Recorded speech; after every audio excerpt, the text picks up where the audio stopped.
best topic that we obviously wanted to talk about, which is MLB free agency. We've seen some moves over the past week, and obviously we also got some in the World Baseball Classic. Some breaking news that we have Tarek Skubal and now Mason Miller throwing for Team USA. So you might as well just get ready for World War IV, in my opinion, because there's no way. And well, I'm not gonna say there's no way, but there's no way in hell that you're going to beat a rotation with Paul Skeens, Tarek Skubal, Nolan McLean, dude. Nolan McLean. I mean, you got and look Joe at the Ryan. numbers on.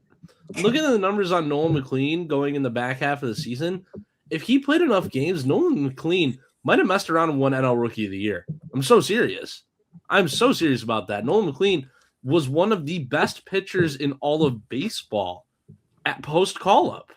The Mets pitching in the minor leagues right now with McLean, Sprout, Jonah Tong, a few other guys down there, just nuts. They're nasty. And Nolan McLean is the headliner out of those four.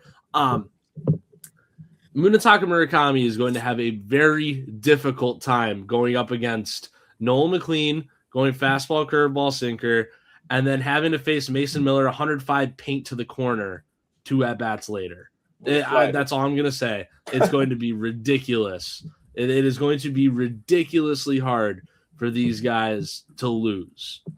They're going to have to try to lose. The Team USA is going to have to try to lose. Japan, who's going to have Sasaki, Yamamoto, Otani. Not shaken by Sasaki. I get Yamamoto. I get Otani. Not shaken by Roki at all. Team USA is going to have to try to lose. I find it hard for any of the teams in the Caribbean to come out of it this year and make it to the championship just because of the pool organization. Same with the teams out of South America. But Czech Republic's back. I'm excited to watch those guys again. I don't know if you guys remember 2023. They upset Japan by or nearly upset. I forget what the result of that one was, but they played a tough game against Japan. And they had a dude, like some off-duty electrician was throwing 83 miles an hour with a 73-mile-an-hour changeup and fanning dudes left and right. It was awesome. That game was awesome. I feel the World Baseball Classic needs to happen at least every year or every 2 years. 3 is too long. It's not the Olympics. You could look at it in a different way too, though. The World Cup is every 4 years, which is even further. So, I mean, the Olympics every 4 years too. That's true. They lost to Japan, but beat China and Spain. And that what that did was it gave them an automatic spot in the 2026 World Baseball Classic to where they didn't have to requalify. Like teams like Spain or Great Britain or Brazil this year is in the World Baseball Classic. They qualified. It's going to be a fun one to watch. If you are not a baseball fan, this is like for those who are really like myself last year, having a hard time getting into hockey, you watch the Four Nations Classic.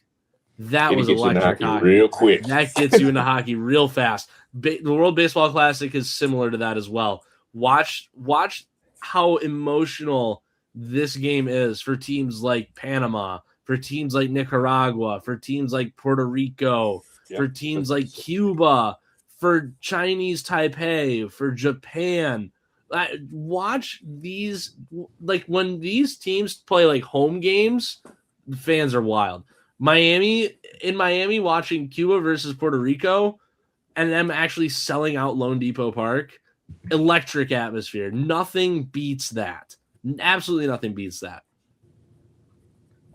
It's just like, because when you look at soccer,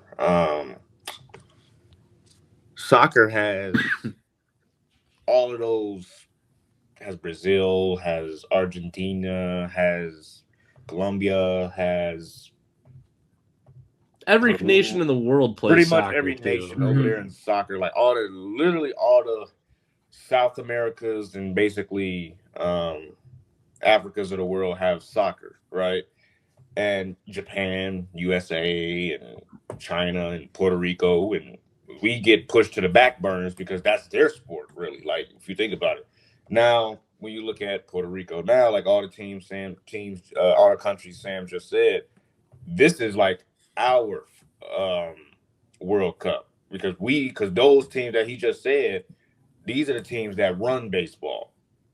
We don't run soccer.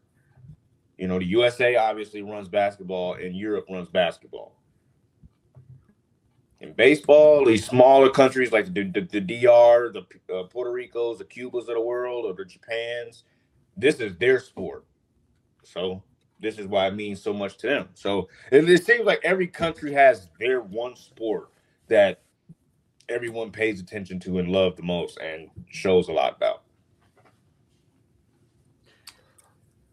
Let's get to the meat and potatoes here. Why not? How about Brad Keller free going to agency. the doggone Phillies? Well, solid move. Contract. The Phillies bullpen is going to be outstanding next year. Yoan Duran, you're going to have Brad Keller, you're going to have Jose Alvarado for a full season now.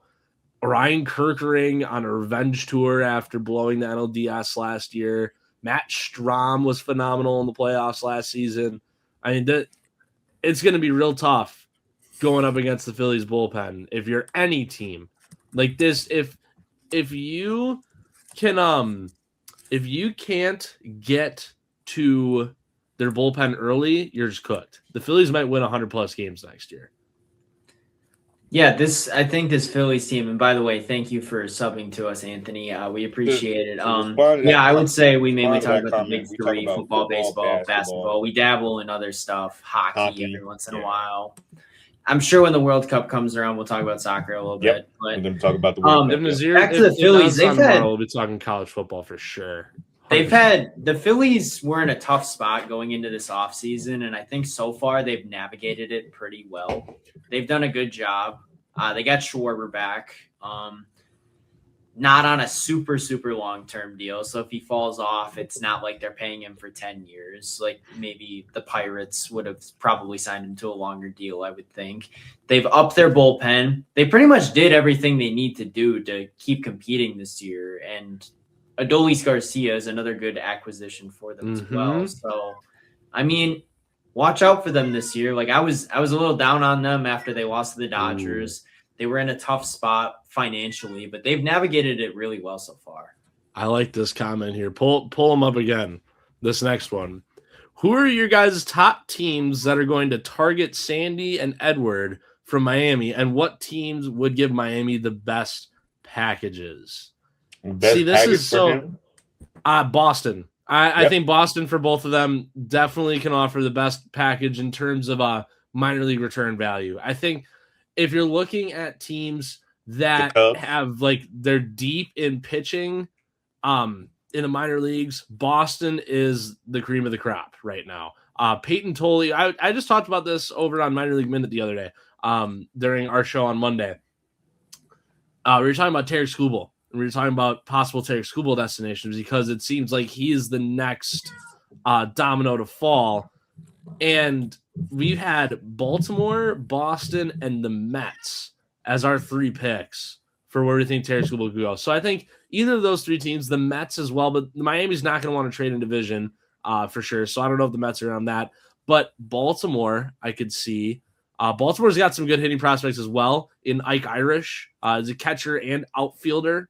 Ike Irish, he's their number 3 prospect right now. I think he sits inside somewhere in the low one, like the lower end of the MLB top 100 right now. Good hitter, solid hitter. And the beauty about Baltimore right now too is the fact that the thing about Baltimore, I get the Dodgers and Cubs. I understand that. But the thing with Baltimore is that there are many position blocks on the big league level too, to where Miami could bring in some ready-to-go talent for the team right now. And they have that relationship from the past with Trevor Rogers and Kyle Stowers, that 1-for-1 swap that they made a couple of years ago that worked out terrifically for both sides. So I could see, at least for Sandy, being the headliner of a trade, because I know Edward Cabrera would still get you a lot of value back as well, but I think Sandy would be able to get you even more. I could see a trade where Kobe Mayo comes back to Miami, where one of Dylan Beavers or Ike Irish comes back to Miami,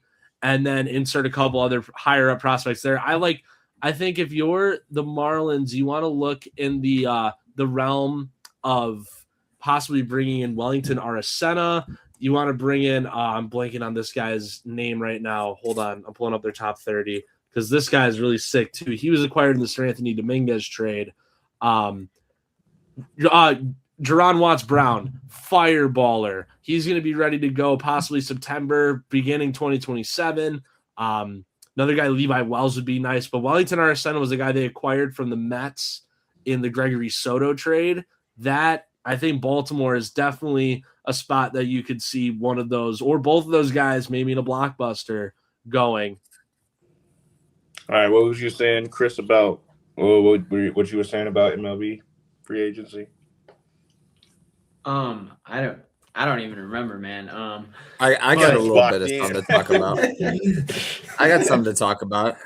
Go ahead. I think that we've talked about so many of these NL East teams, and we haven't even brought up the one who's had the best offseason, in my opinion, and that's the Atlanta Braves. Yes, they've looked really continue, good. please. They brought back Ha-Seong Kim on a 1-year deal. They brought in Robert Suarez for the bullpen. They brought in Mike Yastrzemski for some depth and some consistency in the outfield. Mauricio Dubon, that was That's a nice great little pickup. low-key signing, but that's Noel the thing is back. Yeah, and you take that and you get healthier. I think that the Braves are going to win the division next year. What irks my nerves is that, and obviously, as you all know, I'm a Cubs guy and things like that. And we have to let not only the best reliever we had last year, who threw around 99 miles per hour, got us out of that jam against Milwaukee at the crib in the playoffs. We couldn't give him a 2-year contract. We had to settle for Phil Maton, who's not a scrub, but for Hobie Milner. Well, don't disrespect Hobie Milner. No. Come on, Hobie Milner disrespect will not be tolerated here, dude. Brad Keller has shown you're talking to the wrong 207.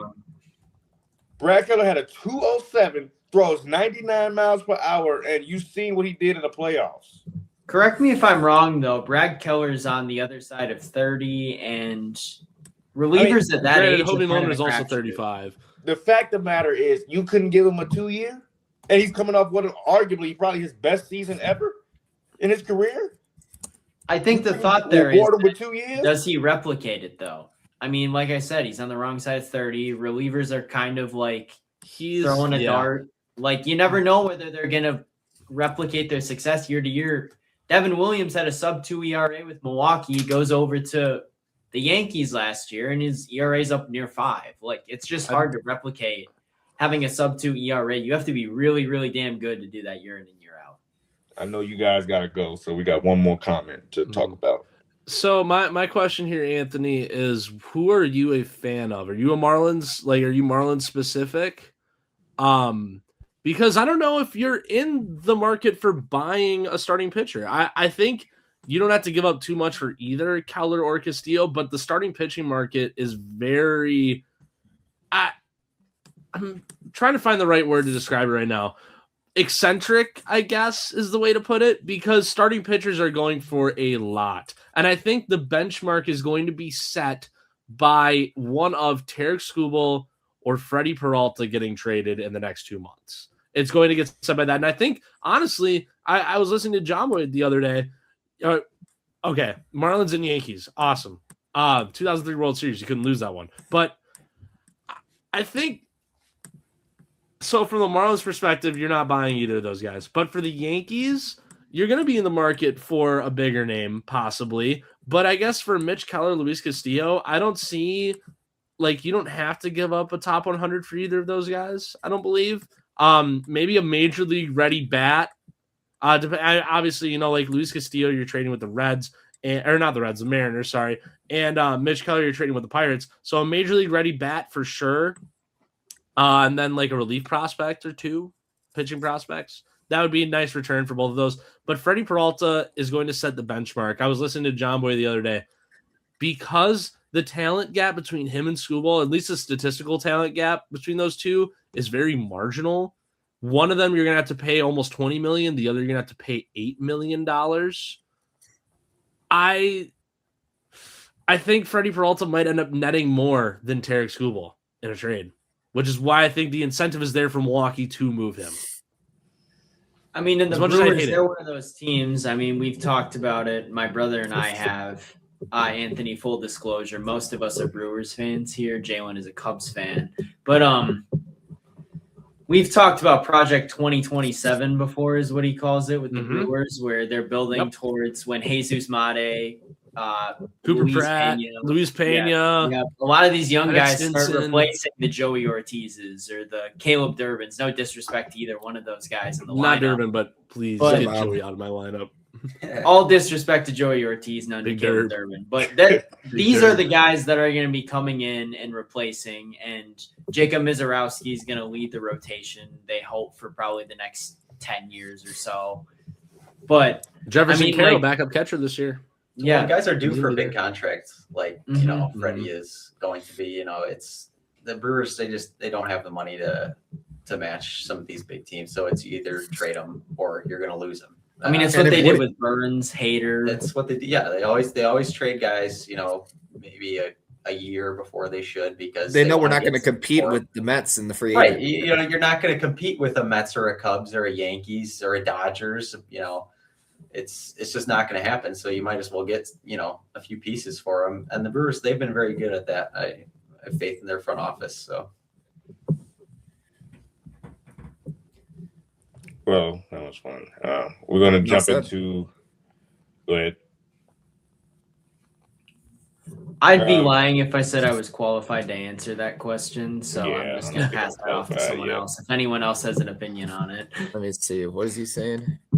About the Marlins getting screwed out of the lottery. I don't know. Baseball's lottery is so new to So where like the different, too. rules aren't. It's very different. Yeah, it's there's a lot of screwy stuff with it. I think what the lottery system is doing now is ensuring that teams don't have the decade-long tank anymore. You can't pull a Rockies or what Houston did. That's an even better example. What Houston was doing from about 2008 to 2013, 2014, or what Baltimore did for most of the late 2010s or into the early 2020s. They're making sure teams can't do that anymore. And then the next step is the salary cap system, which, like we talked about before, and I've been saying before, legally speaking, you cannot have a floor without a cap or a cap without a floor. They both need to be there for legalities. So once the cap system is put in place post 2027, because we're not playing baseball in 2027, the writing's on the wall. Let's not, ignore the elephant in the room here. 1994 all over again. Yep. So once that system's put in place, the lottery, this cap system, baseball is going to be far more competitive than we've ever seen it. It's going to be in a great spot. Teams aren't going to be able to spend billions upon billions of dollars 30 years out to pay guys off. I don't know if I can truly answer that the Marlins have been screwed out of the lottery. It's just too new and it's too complicated for me to give you a hard answer to that right now.